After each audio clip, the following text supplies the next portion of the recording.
અમદાવાદમાં લાશો લાવીને એને પ્રદર્શન કાઢીને અમદાવાદની પબ્લિકને મીડિયાની મારફત આખા ગુજરાતમાં આખા દેશમાં બતાવવાનું હતું. જોયું એમ કે એક ગોધરા, એક ભાગ, કાવતરાની બુક, ગોધરાથી લાશો લાવીને અમદાવાદની બજારમાં તમે મૂકીએ. બીજો મુદ્દો, તમે માલિક છો ગુજરાતના, કાયદો અને વ્યવસ્થા જાળવવાની તમારી જવાબદારી છે. ભગવાને બે આંખ આપી છે પણ દ્રશ્ય એક છે. ન્યાયના ત્રાજવા બે સરખા હોય. તમારું આયોજન હતું કે ગોધરાનું આ થાય એટલે મિયાઓ ક્યાં રહેશે? મુસલમાનો વીણી વીણીને ફિટ કરો એમને. એ લોકો હિસાબ કરશે એનો જે કરવો હોય.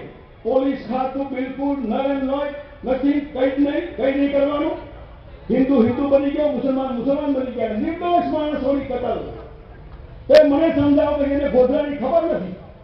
નાનું બાળકું છે, બેબી છે 4-5 વર્ષની, એની માં છે જેને કઈ ખબર નથી. એ બુઢો ડોહો માણસ છે બિચારો, જે જન્મે મુસલમાન છે, જેને ગોધરાના ડબ્બાની કોઈ ખબર નથી, એને મારી નાખવાનો રાઈટ કોને આપ્યો? કેમ સરકારે કાયદો અને વ્યવસ્થા નહીં જાળવી? કેમ 2-3 દિવસ સુધી ખોલે આમ કતર્યા મારો કાપો? આ કાવતરાની બૂમ મત લેવા માટે આપણે સમજ્યા. આ એમને નથી થયું.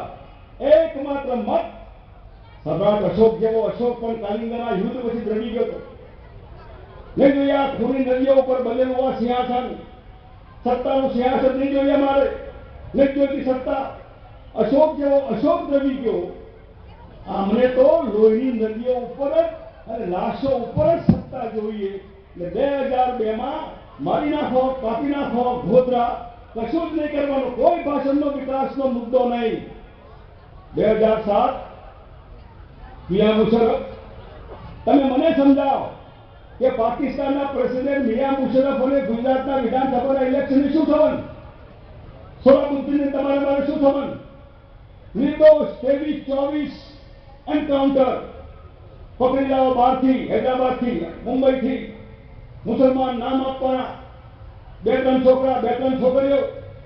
ગાંધીનગરથી 25 કિલોમીટર દૂર ત્રાસવાદી આવે છે મુખ્યમંત્રીને મારી નાખવા માટે. પોલીસ ખાતાને ખબર પડે. આ કાવતરાનો હિસાબ તમને આપું છું. ગુજરાત સરકારના કાવતરા પોલીસને 25-30 કિલોમીટર દૂર પડે. પોલીસ મારી નાખે છે એમને. 23-24 એન્કાઉન્ટર નિર્દોષ. સોરાબુદ્દીન એન્કાઉન્ટર મેં કર્યું, એ બરાબર કર્યું કે નહીં? આ ભાષણ ટપોરીએ બેઠા ઘા સાહેબ તમે બરાબર કરી દો. સુપ્રીમમાં જઈને કહી દો કે તમે સોરાબુદ્દીન એન્કાઉન્ટર તમે કર્યું છે, તે વાત પૂરી થાય. આ માનસિકતાથી 23-24 એન્કાઉન્ટર